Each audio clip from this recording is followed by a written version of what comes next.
Chapter 6. A Thief. As Rebecca stood beside the empty bed, she heard footsteps outside. Was it Isaac? If so, what would he think if he caught her downstairs spying on him? Quickly, Rebecca climbed the ladder and slid back into bed beside Celinda.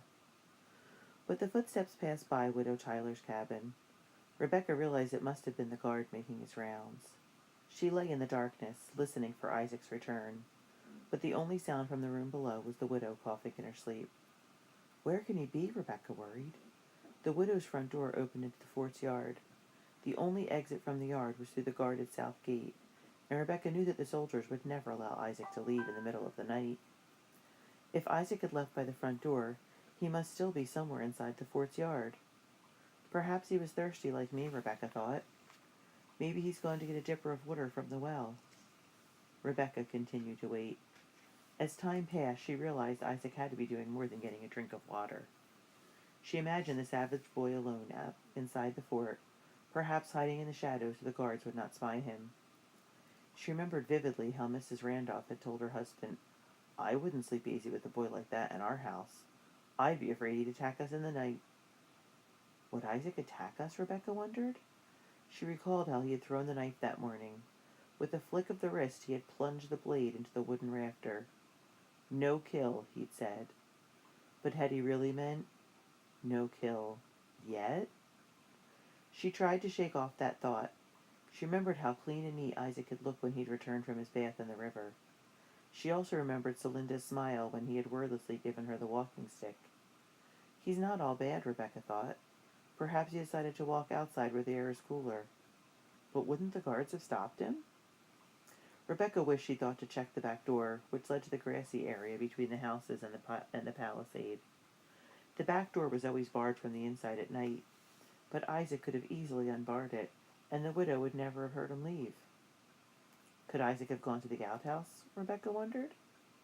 Then another possibility occurred to her, and her stomach clenched with worry. Or could he have escaped the palisade? The back area was completely encircled by the palisade, but over time some of the huge logs had shifted a bit. Rebecca knew that in the northwest corner of the fort, children, especially thin ones, could slide between the logs. She had tried it once herself a few years ago, when sneaking into the fort had seemed like an exciting thing to do. A guard had caught her, and she'd been sternly lectured. Now she wondered if Isaac had slipped through the palisade. Would he try to run back to the Indians? If he found his tribe, would he encourage them to attack the fort? He knew all about the fort's defenses now. Dozens of possibilities whirled through Rebecca's mind. She wished she knew how long the savage boy had been gone. Then she would know better what to do. She lay in bed next to Celinda and listened to her sister's breathing.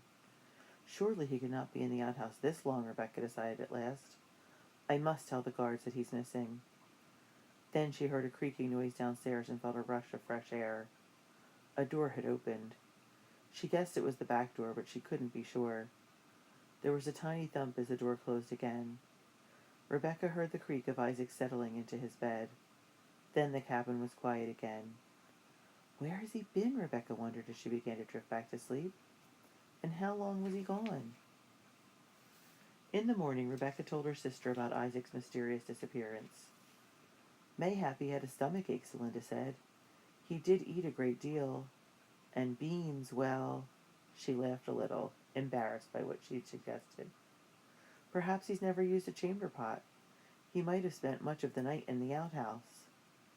Rebecca smiled. Mayhap, she agreed, and perhaps he won't be such a hog today. The girls did their morning chores together before Celinda left for the Cutters. Widow Tyler ate breakfast, then announced she would pay a visit to Mrs. Randolph, and try to trade some old needlework she had for more beans and cornmeal. Rebecca was left with only Isaac, who snored in his corner. There was a loud knocking at the door. Rebecca opened it to discover Private Chandler, accompanied by Ezekiel and Priscilla Cutter. I must search your house, the private said. He looked uncomfortable. Ezekiel says his knife is missing. He's sure Isaac took it. That's right, Ezekiel said hotly. He pointed at Isaac, who had awakened and was now standing by his bed. He tried to get my knife yesterday when we was fighting. When he couldn't get it fair and square, he stole it. That was not the way Rebecca remembered the fight, but she thought back to the previous night, when Isaac had been missing. Did you see him take it? She asked Ezekiel. Nay, he admitted, but when I got up this morning it was gone. He must have snuck into our house and stolen it. Them Indians'll steal anything. Priscilla Cutter stepped forward, her yellow curls bouncing. She looked up appealingly at their young private. My brother has been wronged by this savage boy, she said, pointing at Isaac. It's up to you to do your duty, Private Chandler. Private Chandler drew himself up. Very well, he agreed. Despite Rebecca's protests, he began to search the cabin. Ezekiel urged them to pay special attention to Isaac's sleeping area. Together, Ezekiel and the private tore apart the trundle bed where Isaac slept. They separated the feather bed mattress from the corn husk mattress and patted each thoroughly. Feathers burst from the mattress, but they did not find a hidden knife. Isaac watched without an expression as his clothes and few possessions were searched. Then he began whittling. Would that be the knife we're looking for? The private asked, gesturing at the knife in Isaac's hand. That's the widow's knife, Rebecca told him. Celinda entered the house quietly. She carried her new walking stick, and she spoke up in Isaac's defense.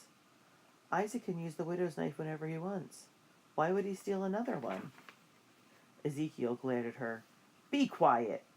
Well, Private Chandler reported at last, I don't see your knife. It must be here, Ezekiel exclaimed. He looked surprised. Maybe it's upstairs, Priscilla suggested.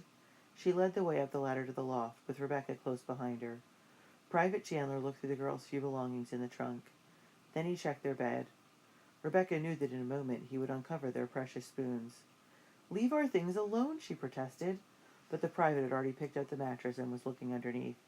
Rebecca shut her eyes, dreading the moment when he would pull out the little linen pouch that held their spoons. But that moment never came. Private Chandler simply grunted. Nothing here. He replaced the mattress. Shocked, Rebecca glanced over at her sister, who looked as confused as she herself felt.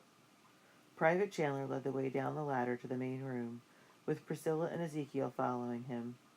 Rebecca yearned to stay in the loft and search for the spoons, but she and Celinda had to remain with the others.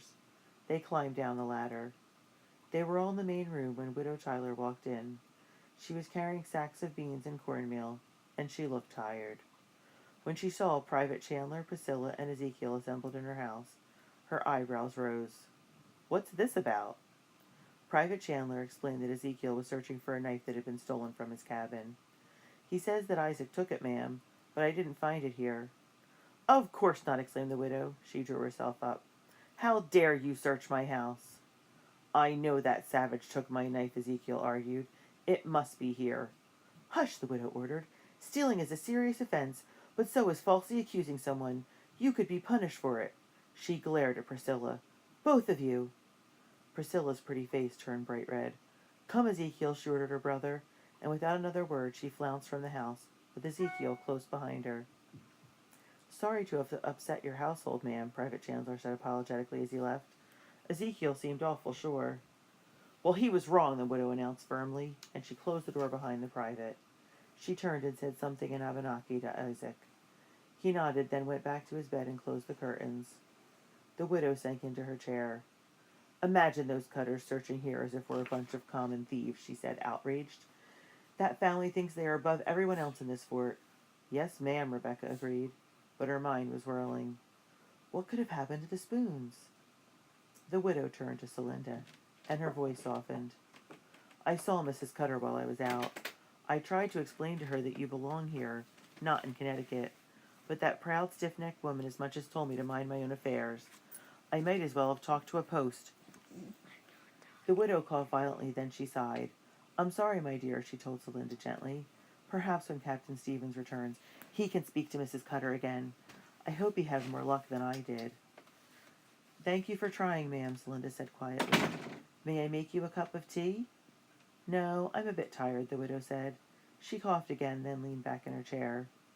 I think I'll rest. In a few minutes, the widow was snoring gently. Rebecca motioned to Celinda to follow her up the ladder. As soon as they were in the loft, Rebecca pulled up the mattress.